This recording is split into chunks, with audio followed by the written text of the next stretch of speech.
Wow, pięknie pachnie.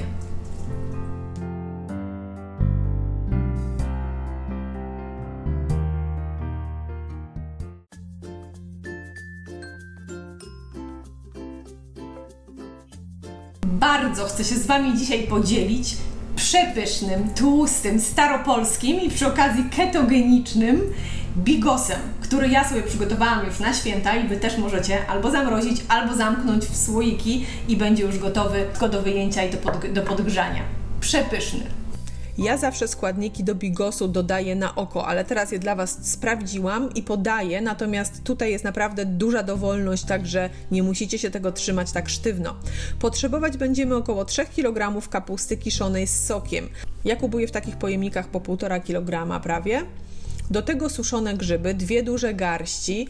Zważyłam je i to było 40 gramów, spokojnie mogłoby być ich więcej.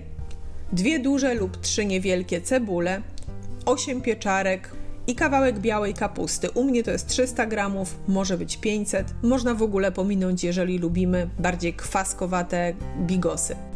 I najważniejsze jest mięso i najlepiej, żeby było kilka rodzajów mięsa. U mnie to są żeberka wieprzowe, boczek surowy i kawałek kiełbasy, ale często dodaję też golonkę wołową albo karkówkę, ale teraz nie miałam. Ja kupuję mięso bardzo dobrej jakości w Stanach i pod moimi filmikami jest zawsze link dla osób, które tu mieszkają. Serdecznie polecam, bo naprawdę to jest bardzo dobra jakość. I u mnie wyszło 1,5 kg żeberek, 600 g boczku i 200 g kiełbasy.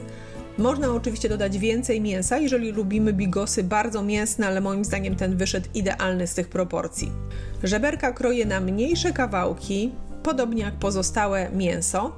Grzyby zalewam mocno ciepłą wodą, ale nie wrzącą i zostawiam tak, żeby zmiękły i napęczniały. I zalewam tylko tyle wody, żeby je zakryć, bo ją dodam później do bigosu, a nie chcę, żeby było jej też za dużo. Kapustę przecedzam przez sitko, odlewam ten sok, ale nie przepłukuję jej już dodatkowo, dlatego że dla mnie ona jest idealna w smaku. Jeżeli kapusta jest za kwaśna, to można ją przepłukać, niektórzy też ją sparzają wrzątkiem i później posiekać. U mnie nie było takiej potrzeby. I ten sok też przelewam, ponieważ ja mam kapustę dobrej jakości, bardzo organiczną, bez zbędnych dodatków i ja ten sok zostawiam do picia. Kroimy i siekamy warzywa, ja żeby sobie to ułatwić zrobiłam to w malakserze i drobno pokrojoną kapustę białą dodaję do kapusty kiszonej i podobnie jak pokrojone napęczniałe już grzyby. I dodaję też wodę po grzybach. I zaczynamy kapustę gotować i można to oczywiście zrobić tradycyjnie, na kuchence, w garnku. Wtedy trzeba uważać, później też mieszać od czasu do czasu, żeby się nie przypaliło. Ja natomiast uwielbiam gotować bigosy w wolnowarach i tutaj w moim multicookerze w Instant Pot mam opcję wolnowaru i to jest dla mnie najlepsza, najwygodniejsza forma gotowania bigosu, także serdecznie też ją polecam. I ja najpierw bez przykrywki po prostu gotowałam przez 20 minut na 2 kreskach tylko ustawiłam, żeby to i tak się dosyć mocno gotowało, tak żeby ta kapusta już też puściła sok, żeby trochę wody wyparowało i to się tak gotuje, a ja w tym czasie podsmażam mięso. Podsmażam je na dosyć wysokiej temperaturze, bo chcę, żeby się ładnie opiekło z każdej strony i na tłuszczu wołowym.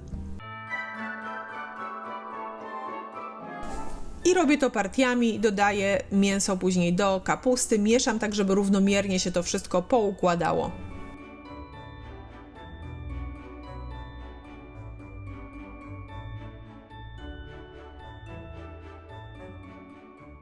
Następnie podsmażam na tłuszczu posiekaną cebulę, a potem pieczarki i wszystko dodaję do garnka.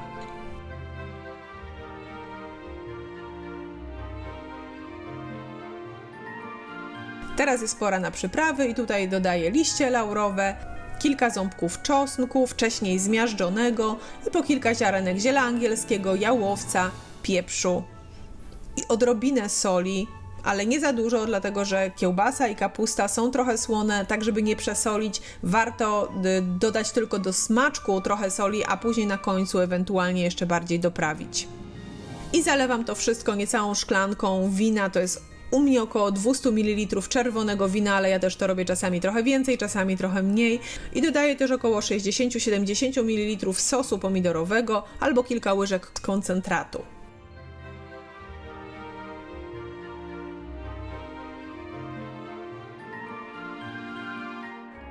I tak gotuję jeszcze przez kilka minut na wysokim ustawieniu, tak żeby się trochę tej wody, żeby ona wyparowała, a później już przykrywam i ustawiam na wolne gotowanie.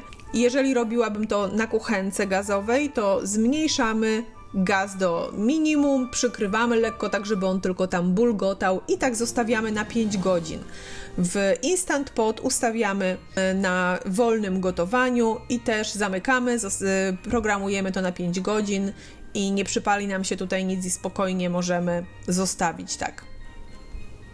Tradycyjnie bigos gotuje się przez kilka dni i każdego dnia jest lepszy, ale tak naprawdę już pierwszego dnia po tych 5 godzinach jest przepyszny, także zdejmujemy z garnka i zostawiamy do przestygnięcia. Możemy oczywiście trochę spróbować. Tutaj już kości zaczynają się oddzielać od mięsa i po tych 3 dniach gotowania one się całkowicie rozpadną, ale już pierwszego dnia niektóre się u mnie oddzieliły. I gdy ten bigos przestygnie, chowam na noc do lodówki, następnego dnia wyjmuję i gotuję na wolnym ogniu tak samo przez 2 godziny i trzeciego dnia też przez 2 godziny. I tutaj też nie radzę gotować za długo, dlatego że kiedyś ugotowałam za długo i ten bigos już był przegotowany. Także tyle wystarczy moim zdaniem i jest optymalnie. I trzeciego dnia po 2 godzinach gotowania wyłączam, wyjmuję wszystkie kości i ja te kości wrzucam do rosołu. Przepis na rosół macie tutaj też na kanale. Szkoda byłoby ich zmarnować.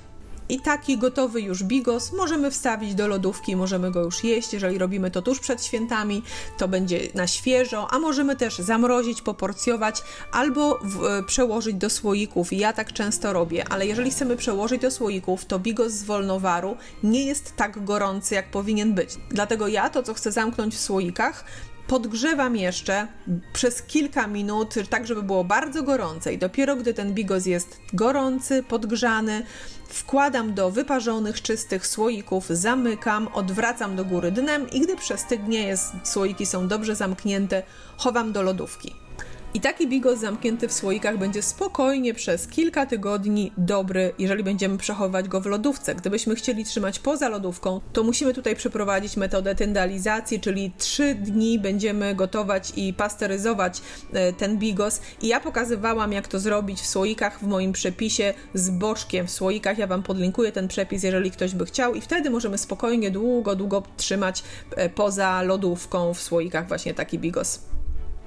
Do tego przepisu, podobnie jak i do rosołu i wielu innych, sprawdza się wspaniale multicooker i wolnowar, więc tutaj bardzo serdecznie Wam polecam gotowanie w takich urządzeniach, jeżeli je macie. Jeżeli nie, to jest teraz wspaniała okazja, żeby kupić, bo to jest najlepszy moment w roku, najlepsze ceny, najlepsze oferty i promocje, a specjalna oferta dla Was jest w linku w opisie filmu, także serdecznie zapraszam i polecam.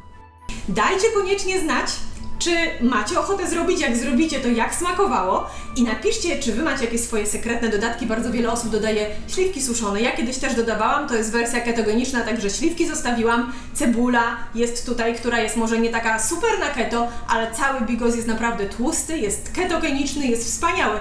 Jeżeli macie jeszcze jakieś swoje tajemnicze dodatki, to podzielcie się z nami w komentarzach. Dzięki wielkie za oglądanie. Bardzo dziękuję za wszystkie lajki. Nie zapomnijcie, jeżeli Wam się podobało, żeby ten przepis mógł dalej iść w świat.